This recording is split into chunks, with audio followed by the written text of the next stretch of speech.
بسم اللہ الرحمن الرحیم۔ السلام علیکم ناظرین، آج کی ویڈیو میں آپ کے سامنے ذکر ہوگا جنت کی نعمتوں کا۔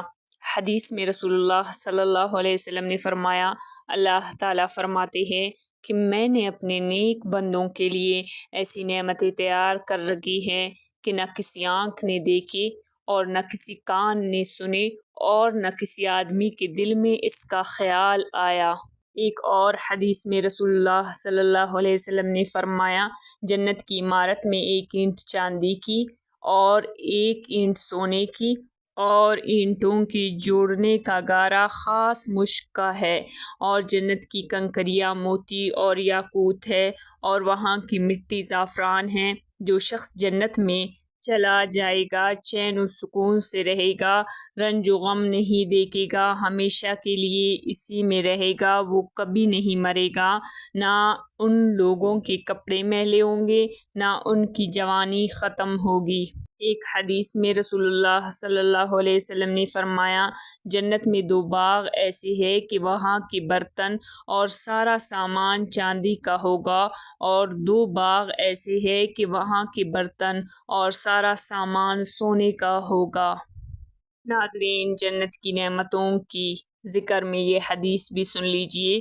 رسول اللہ صلی اللہ علیہ وسلم نے فرمایا، جنت میں اوپر تلے 100 درجے ہیں، اور ایک درجے سے دوسرے درجے تک اتنا فاصلہ ہے جتنا زمین و آسمان کے درمیان میں فاصلہ ہے، یعنی 500 برس کا۔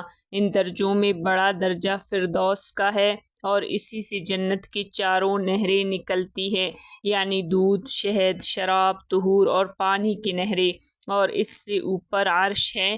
تم جب اللہ سے مانگو تو فردوس مانگا کرو۔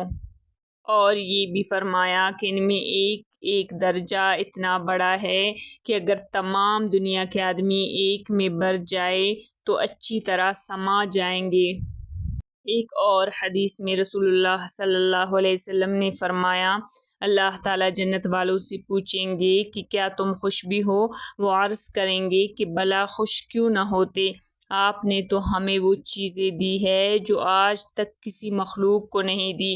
ارشاد ہوگا، میں تمہیں ایسی چیزیں دوں جو ان سب سے بڑھ کر ہو۔ وہ عرض کریں گے کہ ان سے بڑھ کر کیا چیز ہوگی؟ ارشاد ہوگا کہ وہ چیز یہ ہے کہ میں تم سے ہمیشہ خوش رہوں گا، کبھی ناراض نہیں ہوں گا۔ ایک حدیث میں رسول اللہ صلی اللہ علیہ وسلم نے فرمایا، جب جنت والے جنت میں جا چکیں گے، اللہ تعالیٰ ان سے فرمائے گا، تم اگر اور کچھ چاہتے ہو تو میں تمہیں عطا کروں گا۔ وہ عرض کریں گے کہ ہمارے چہرے آپ نے روشن کر دیے، ہمیں جنت میں داخل کر دیا، ہمیں دوزخ سے نجات دے دی، ہمیں اور کیا چاہیے؟ اس وقت اللہ تعالیٰ پردہ اٹھائیں گے اور اپنے بندوں کو اپنا دیدار کرائیں گے۔ اللہ تعالیٰ کے دیدار میں جو لذت ہوگی، ایسی لذت اور نعمت کہیں نہیں ہوگی۔